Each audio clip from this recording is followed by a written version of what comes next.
So I like to remember things in story. And one very obvious one jumped out.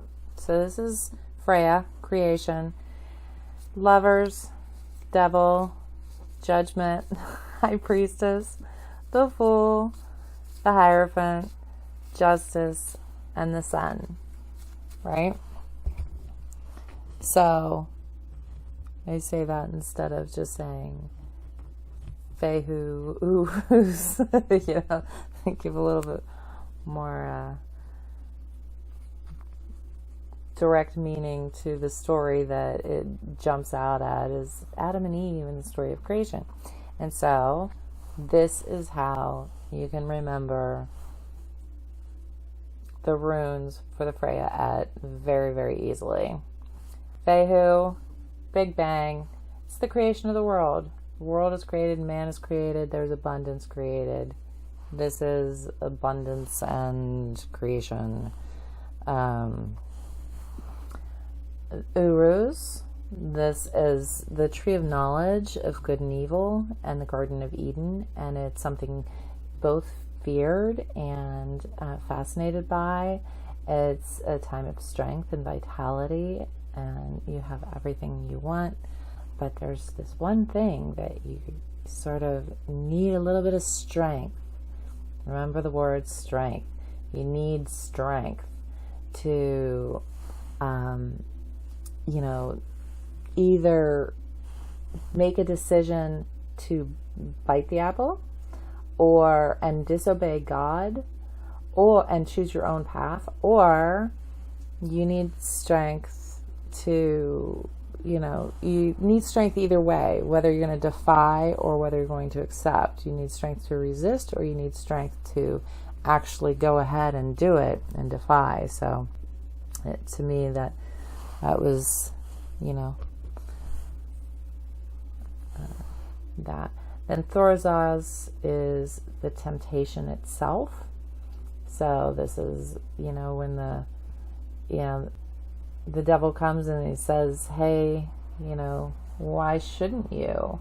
And you start thinking, maybe, this is when you have to make a decision. You don't want it to be a hasty decision. It's take time to make that decision, because it's what you reap, you will sow. So it's a decision you need to make. Take your time in making it.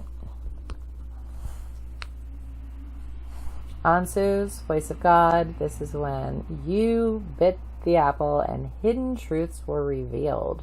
So now you know good and bad. Now you're looking at your body going, oh my gosh, I'm naked. I need to wear something.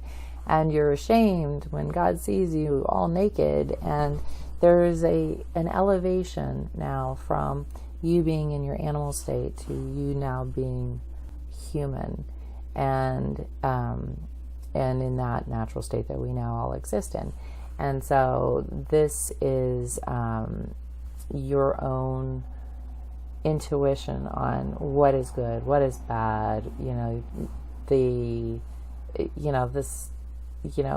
and God speaking to you and saying, hey, what'd you do? And you hiding, knowing what you've really done. So, okay. So, right though, you're expelled from paradise. Now you are on your new journey, and you're forced to take responsibility. So it's now you're off. Kanaz.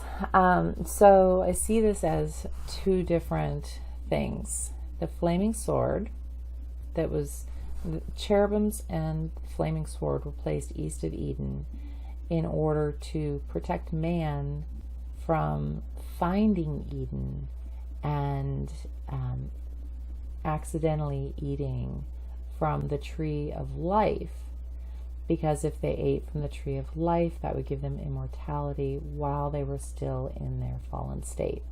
And so it is a light to protect man.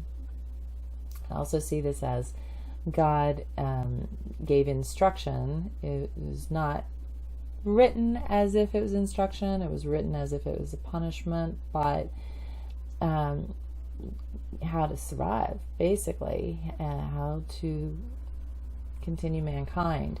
So you have a couple of babes in the wood, and he gave them animal skins and said to protect them on their way out, and said that Adam was going to need to work the soil. He's never had to do that before. And so he's telling him, he's showing him, what are you going to need to do? He's, showing them the way, showing them the path, illuminating them. They're ignorant of what they need to do. They do not know. They've never had to do anything like that before. And he's saying that she will have pains during childbirth, and so basically you have, you have to have children. This is something that they're now growing up and they're needing to learn. And he's telling them, before you go out into the world on your own, this is what you're expected to do. Gebo is marriages, and you start getting into the genealogies and things like that. And I also see this as Cain and Abel. So this is equal partnerships, equality, and giving and receiving. And so they start talking about, how Adam and Eve, they had children, and they first mention Cain and Abel. They mention all of these marriages, so it's sort of like there are a whole bunch of marriages, which this can imply. And but the equality part of Cain and Abel being the sacrifices, not being equal, the importance of that, the giving and the receiving. God gives you this, and you're sacrificing, something, and the one gave his hard-earned agricultural stuff from the ground, and the other hunted. And the one that hunted, that was a worthy sacrifice. The one that did something from the ground, that wasn't. And so you have this jealousy between two brothers, is not being equal, not feeling equal. The one doesn't feel equal to the other, and so he kills the other. And then you have the next part of that story being the mark of Cain for killing Abel, and Cain feeling bad. God punishes him with the mark of Cain.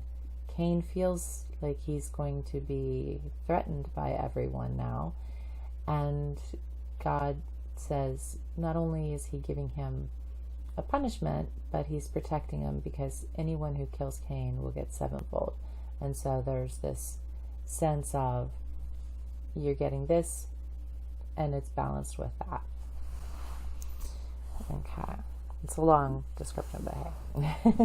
And then Munyo, which is joy and the star. And the way I see this is the ending of where we, basically find ourselves. And this leads up to the story of Noah. But you have all of those lineages, and it shows all of these different families. And it shows that Adam and Eve didn't go extinct. They, thrived, and, their families had families, and humanity is growing and successful, and now they're awaiting redemption. And so there's this sense of hope for the future, that of joy and something good to come.